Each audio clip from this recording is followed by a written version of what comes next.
I want you to take a look at these notifications. This type of messaging is not education, it's manipulation. And it's a masterclass in how even the most well-intentioned companies can corrupt their user experience when business metrics become more important than user needs. Duolingo has transformed from a mission-driven education platform into what can only be described as an education manipulation machine. This isn't just about one app, it's about a dangerous trend in UX design where user psychology gets weaponized for business goals. And the scariest part is that other companies are watching and taking notes. Let's start with what Duolingo used to be. When Louis von Ahn and Severin Hacker launched the platform in 2011, they had a genuine mission: to develop the best education in the world and make it universally available. The early company culture was so mission-obsessed that employees literally threatened to quit if users were charged for access. Von Ahn's vision came from witnessing expensive English education inequality in Guatemala. He wanted to break cycles where wealth determined educational access. From 2011 to 2015, Duolingo reflected this educational focus. The design was minimalistic, notifications were simple learning reminders, and the owl mascot was actually helpful, serving as an educational guide. This was authentic educational technology designed primarily for learning effectiveness. But then something changed. After 2015, venture capital pressure demanded billion-dollar company status. Von Ahn admitted this, saying that venture also came with the pressure to become a billion-dollar company, or more. The pivotal moment came in 2017 when they identified retention as their key challenge. They discovered that users with 10-day streaks substantially showed reduced churn rates, and that's when the psychological manipulation began. VP of Design Ryan Sims' admission says it all. We're not an education company, we're a fun and motivation company. This represented a complete philosophical betrayal of their founding mission. Today, Duolingo runs over 750 A/B tests per quarter, and the CEO Von Ahn notes that test everything is a core operating principle for them. But here's the problem. These tests optimize for engagement and conversion, not actual learning outcomes. This greatly relates to something called Goodhart's law. When a measure becomes a target, it ceases to be a good measure. In other words, once people start focusing on trying to increase a certain metric, they will find any way to achieve that, rather than focusing on the broader goal that the metric was meant to represent. We can see this in practice in other areas too, for example, education. Schools have become so geared towards getting better grades rather than learning that students will do whatever it takes to getting higher marks, resulting in cheating and cramming the day before a test rather than actually trying to learn. And in the same way, Duolingo became so obsessed with retention metrics that they lost sight of their actual purpose, helping people learn languages. Let me show you just how calculated this manipulation has become. Duolingo uses what they call a bandit algorithm that learns from over 200 million user interactions to refine their notification messages for maximum effectiveness. Watch this evolution.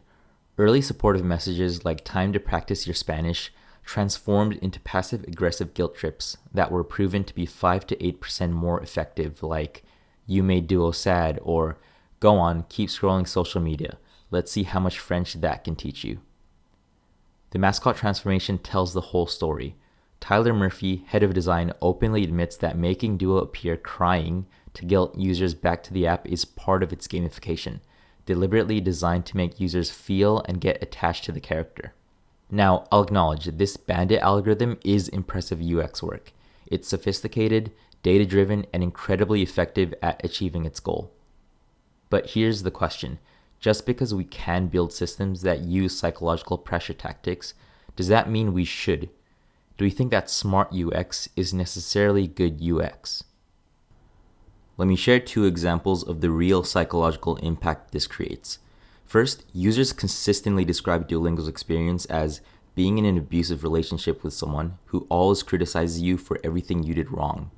Many report developing anxiety specifically around maintaining streaks, with the stress of keeping streaks making users feel bad about the app. And second, and perhaps most concerning, this manipulation extended to even children. There was a story when a 9-year-old received the notification, "How do you say quitter in Spanish?" after failing to maintain a daily streak. Think about that for a moment. We're literally calling children quitters for not maintaining perfect daily habits in what's supposed to be an educational app. Educational psychology research shows that shame-based learning environments produce inferior outcomes compared to supportive approaches. The recommended ratio for optimal learning is 5 positive reinforcements to 1 corrective feedback, the exact opposite of Duolingo's approach. Now here's what really bothers me. Duolingo has essentially turned language learning into a mindless habit for high-streak users rather than a genuine learning motivator.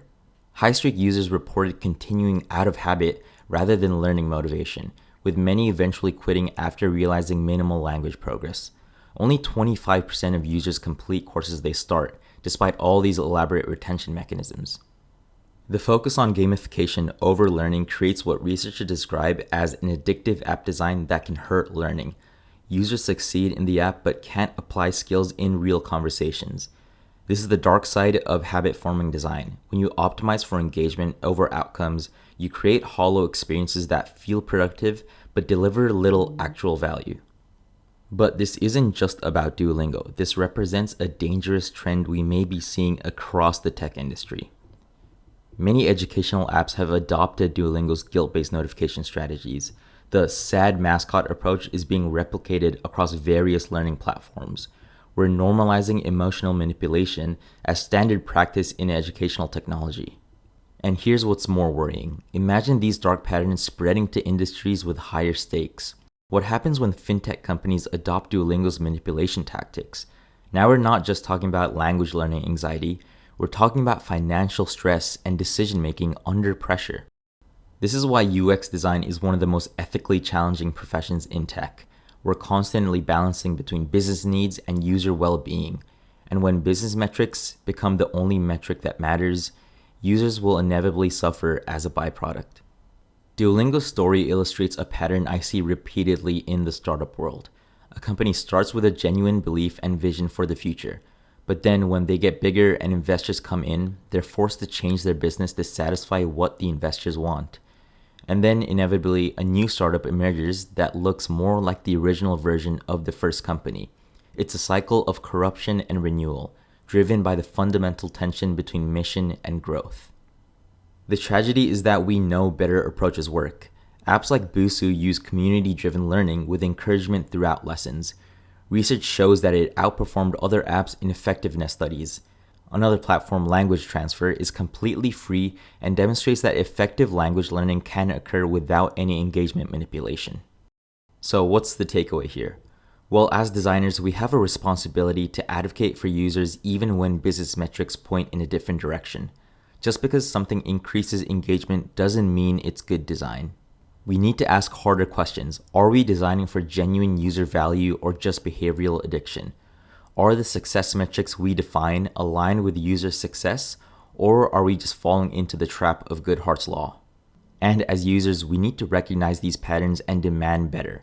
Vote with your attention and your data. Support companies that prioritize your well-being over the engagement metrics. Duolingo's guilt-based design might be a masterclass in behavioral psychology, but it's a failure of user experience design. Because good UX isn't about manipulating users into engagement. It's about empowering them to achieve their goals.